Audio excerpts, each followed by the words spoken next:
Kembali lagi bersama gua Sender di modul Trade with Sender. Jadi di modul kali ini gua akan membahas tentang yang namanya network ya. Jadi apa sih itu network? Network itu adalah jaringan di dompet kripto atau di wallet kripto ya. Itu adalah standar teknis atau protokol yang menentukan bagaimana ya sebuah token tuh diciptakan atau dikelola ya. Dan juga ya kita bisa berinteraksi dalam network tersebut ya dalam sebuah blockchain ya. Dan jaringan ini ibarat ya contohnya ini format file di komputer ya. Misal filenya tuh ada docs ya. File docs ini hanya bisa dibuka oleh program yang kompatibel seperti Microsoft Word gitu.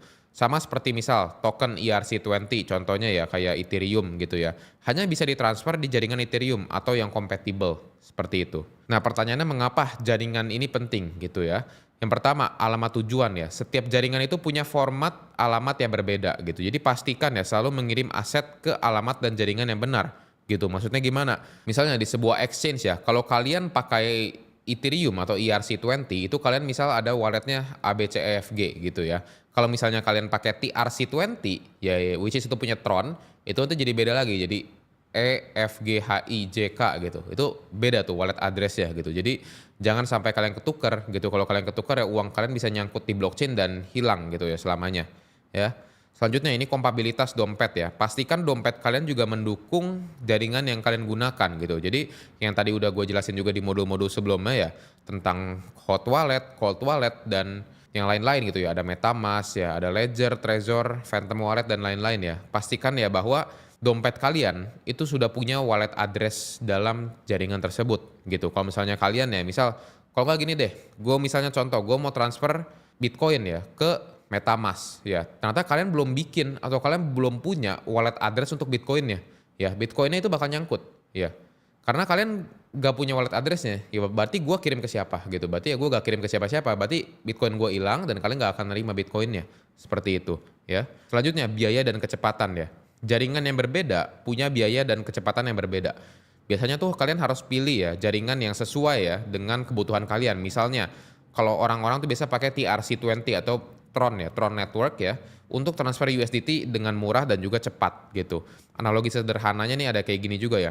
Pilih wallet yang tepat. Yang pertama tuh antara hot wallet dan juga cold wallet ya. Kalian pilih salah satu juga nggak apa-apa sebenarnya. Mau punya hot wallet doang nggak apa-apa, mau punya cold wallet doang nggak apa-apa.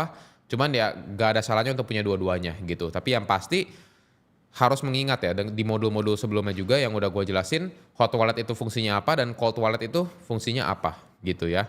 Nah ini untuk menyimpan uang Anda kan ya, ini gue lanjutin ya. Tapi pastikan juga kalian mengirimkan uang tersebut melalui jalur atau network yang benar agar kalian tidak nyasar gitu ya. Oke selanjutnya ini ada jenis-jenis jaringan ya. Jadi sebelah sini kalian bisa lihat ya ada Ethereum, Tron, BSC ya ini punya Binance ya, Arbitrum, Solana dan Avalanche lain-lain ya dan sebagainya gitu. Jadi ini kalau kalian masih belum ngerti, intinya gini deh, jaringan ini tuh ibarat sebuah bank gitu. Kalau misalnya kalian mau bertransaksi ya atau misal pakai virtual account deh ya, kalian mau transfer via virtual account, tapi kan virtual account ini kan beda-beda. Ada virtual account yang buat BCA, Mandiri, BRI, BNI dan lain-lain gitu.